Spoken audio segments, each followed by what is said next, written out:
In this episode, we're going to take a set of privacy assessment names that often sound like alphabet soup to beginners and turn them into a simple mental map you can actually use. It is common to hear people toss around different assessment types as if they are interchangeable, but they are not, and each one exists for a reason. Assessments are how a privacy program pauses long enough to ask, what are we doing with personal data? What could go wrong? What do we need to change? And how do we show accountability? When you understand the fundamentals, you stop treating assessments like paperwork and start treating them like a structured way to make safer decisions. The core types we will focus on are Privacy Impact Assessment, PIA, Data Protection Impact Assessment, DPIA, Transfer Impact Assessment, TIA, Legitimate Interest Assessment, LIA, and Privacy Threshold Assessment, PTA. You will not need to memorize legal text to understand these, but you do need to understand what question each one answers and when it is most useful. By the end, you should be able to explain, in plain language, how these assessments differ and how they fit together in a real privacy program. Before we continue, a quick note. This audio course is a companion to our course companion books. The first book is about the exam and provides detailed information on how to pass it best. The second book is a Kindle-only ebook that contains 1,000 flashcards that can be used on your mobile device or Kindle. Check them both out at cyberauthor.me in the Bare Metal Study Guide series. To build a clean foundation, it helps to start with the idea that all of these assessments are tools for managing uncertainty. Whenever an organization uses personal data, there are unknowns about risk, expectations, legal requirements, and practical controls. An assessment is a structured process for reducing those unknowns, so decisions are not made based on assumptions. Think of it like checking a bridge before you drive a heavy truck across it, where you might not need a full engineering study every time, but you do need a way to confirm the bridge can handle the load. Some assessments are broad, asking about the overall impact of a project on privacy.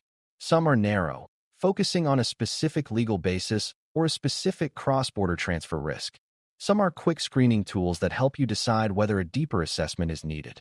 Beginners sometimes assume you pick one assessment and it covers everything, but in practice, assessments can stack together, where a quick screening triggers a deeper review, and the deeper review triggers specialized analysis. The goal is not to create a pile of documents, but to choose the right tool for the decision you are making. A good way to keep the name straight is to focus on the question each assessment is trying to answer. A Privacy Impact Assessment, PIA, is the broad question: what is the privacy impact of this system, process, or project, and what should we do to reduce risk and improve accountability? A Data Protection Impact Assessment, DPIA, is a more formal, often legally driven version of that question in certain regimes, especially where there is high risk to individuals.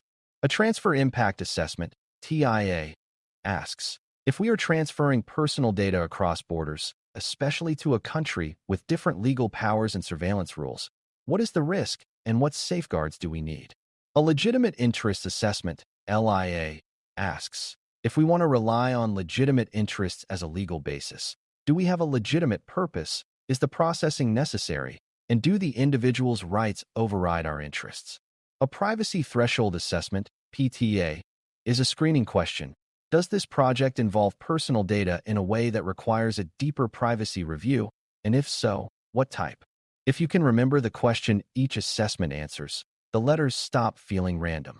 Now let's go deeper on the PIA, because it is often the most beginner-friendly starting point and acts like a parent concept for other assessments. A PIA typically looks at what personal data is involved, why it is collected, how it is used, who receives it, how long it is kept, and what controls protect it. It also examines the risks that could arise, which can include overcollection, unexpected sharing, inadequate transparency, weak access controls, or poor retention practices. A strong PIA does not stop at identifying risk, because it also proposes mitigations, like changing what data is collected, improving notices, limiting access, strengthening contracts, or adjusting retention rules. The outcome is usually a set of decisions that improve the design of a project before it goes live, or improve it after changes occur. PIA is a practical term used in many contexts, and not all PIAs are identical, because different organizations and laws shape the detail. The important fundamental is that a PIA is about overall privacy impact, not a single legal basis, not a single transfer, and not just security controls. It is the broad lens that helps you see the whole story of a data activity. A DPIA is closely related, but it is not just a fancy PIA with a different label. A DPIA is often tied to legal requirements that specify when it must be done and what it must include, especially in the context of processing that is likely to result in high risk to individuals.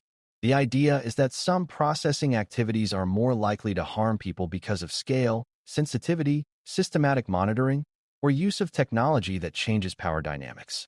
A DPIA typically requires clearer descriptions of processing, clearer assessment of necessity and proportionality, clearer identification of risks to rights and freedoms, and clearer documentation of mitigations. It also often expects evidence that the organization considered alternatives and designed safeguards into the activity. For beginners, the key is to see DPIA as a structured, formal risk assessment that is triggered by high-risk processing, not by every small project. It is a way to show accountability when the stakes are higher. You can think of it like requiring a more detailed safety inspection for a large public building than for a small storage shed, because the potential harm is different. A PTA is often the step that helps you decide whether a PIA or DPIA is needed, and it is especially useful because organizations have many projects and limited time. A PTA is a threshold or intake assessment that asks basic questions to classify the privacy relevance of a project. Does the project collect personal data? And if so, what kind and how much? Does it involve sensitive data, children's data, or data that could cause significant harm if misused? Does it involve new technology, new tracking, or new kinds of profiling? Does it involve new sharing, new vendors, or new cross-border transfers? Does it change notices, consent flows, or rights handling obligations? The point is not to solve everything in the PTA, but to decide the level of scrutiny needed and to route the project into the right next steps. If the PTA is too shallow, it will miss high-risk projects, and if it is too strict, it will send everything into heavy review and create bottlenecks. A good PTA creates a sensible funnel, where most low-risk changes get light review and high-risk activities get deeper assessment. For a beginner, it helps to see the PTA as tree-off, not as a substitute for full analysis. Now let's focus on the LIA, because legitimate interests can be confusing when you are new, especially if you assume privacy law always requires consent. Legitimate interest is a legal basis that allows processing when an organization has a genuine purpose and the processing is necessary for that purpose, but only if the individual's rights and interests do not override it. A legitimate interest assessment, LIA, is the structured way to analyze that balance. It typically starts by stating the interest, meaning what the organization is trying to achieve, such as fraud prevention, service improvement, or certain forms of security monitoring. Then it tests necessity, meaning whether the purpose can be achieved with less personal data or with a less intrusive method. Finally, it performs a balancing test, meaning it considers the impact on individuals, their reasonable expectations, and safeguards that reduce harm. Safeguards might include transparency, opt-out options, limited retention, strict access controls, and avoiding uses that feel surprising or invasive. The LIA is not just a legal document, because it is also a way to discipline decision-making so the organization does not treat legitimate interests as a free pass. When done well, it helps the organization choose a path that achieves a purpose while respecting people's expectations and minimizing intrusion. ATIA focuses on cross-border transfer risk, and it exists because transferring data is not only a technical matter, but also a legal and power matter. When personal data moves from one country to another, it enters a different legal environment, and that environment might give government authorities different powers to access data. A transfer impact assessment, TIA, is meant to evaluate whether the destination country's laws and practices create risks that the organization must address. This is not the same as a vendor risk assessment, because it is not mainly about whether the vendor is competent. It is about whether the legal environment could undermine protections and whether additional safeguards are needed. A TIA often considers what data is transferred, how sensitive it is, what the purpose is, who can access it, what technical safeguards protect it, and what legal protections or commitments exist. It also considers whether the transfer mechanism used is appropriate and whether the organization can realistically meet its obligations in that context. For beginners, the biggest takeaway is that transfer risk is about more than encryption and access controls, even though those matter. It is also about the broader environment and whether individuals' rights can be respected when data crosses borders. The TIA is the tool that helps document that reasoning and justify safeguards. These assessment types can overlap, and beginners sometimes get stuck trying to choose only one, but in reality, they often work together like parts of a toolkit. A PTA might be the entry point that identifies that a new feature uses personal data and involves a vendor in another country, which triggers a deeper review. That deeper review might be a PIA or DPIA, depending on risk level and legal requirements, because the project could be high risk. If the project relies on legitimate interests rather than consent, the program might also conduct an LIA to justify and document that legal basis. If the project involves transferring data across borders, the program might conduct a TIA to analyze the destination and safeguards. The important skill is not to treat each assessment as a separate universe, but to understand what each one contributes. PIA and DPIA are broad risk and impact tools. PTA is a screening and routing tool. LIA is a legal basis justification tool focused on balancing interests. TIA is a transfer risk tool focused on cross-border issues. When you see them as complementary, you can build an assessment approach that is both thorough and efficient. Another important fundamental is that assessments are only as good as the inputs they receive, and the most common failure is shallow or vague descriptions of what is actually happening. If the assessment says data is used for business purposes, that tells you almost nothing because it hides purpose, scope, and impact. If it says the vendor processes data securely, that is also vague because it does not describe what controls exist or how they address specific risks. Strong assessments describe processing in a way that a reasonable outsider could understand, including what data is involved, where it comes from, who uses it, and what decisions it supports. They also connect risks to real harms and real failure modes, not just generic statements about confidentiality. For example, a risk might be that more people have access than necessary, leading to misuse, or that retention is too long, increasing exposure over time, or that a user cannot realistically understand how their data is used, undermining trust. The point is that assessments are about clarity, and clarity is what enables mitigation. If the assessment is unclear, the mitigations will be weak or irrelevant. For beginners, learning to describe processing clearly is often more valuable than memorizing the names of assessments.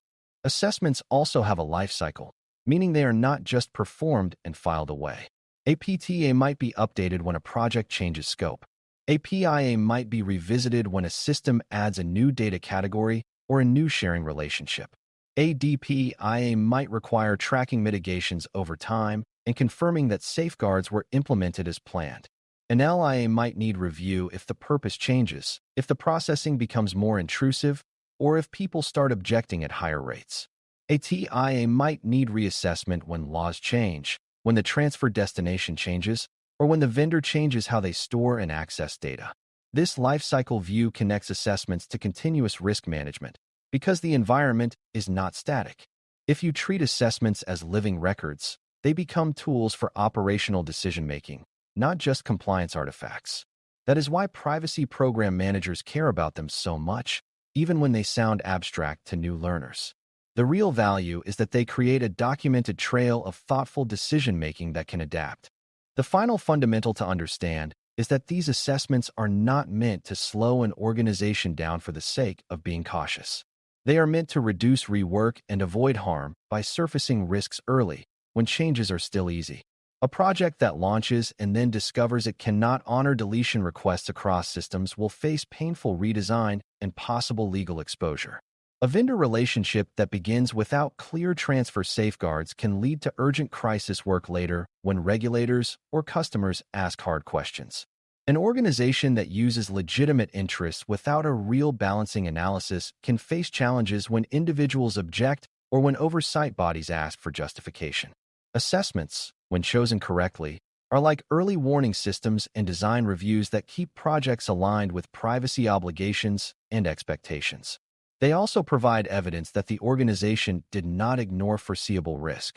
For a beginner, it is useful to see assessments as part of responsible planning, similar to how engineers test designs before building. They do not eliminate all risk, but they make risk visible and manageable. As a wrap-up, the core of this topic is learning to match the assessment type to the decision you need to make and the risk you need to manage. A PTA helps you screen and decide what level of review is needed. A PIA helps you analyze overall privacy impact and identify mitigations in a broad, practical way. A DPIA is a more formal, often legally expected impact assessment for higher-risk processing that needs stronger documentation and safeguards. A LIA helps you justify legitimate interests by testing purpose, necessity, and balance against individuals' rights and expectations. A TIA helps you analyze cross-border transfer risk and document safeguards when data moves into different legal environments. When you can explain these fundamentals in plain language, you can participate in privacy program conversations without getting lost in jargon. More importantly, you can help ensure assessments are used as decision tools, not as paperwork, which is where their true value lives. The assessments are different names for different questions, and when you know the questions, you know which tool to use. Thanks for listening. For more audio courses, daily newsletters, and more, please visit baremetalcyber.com.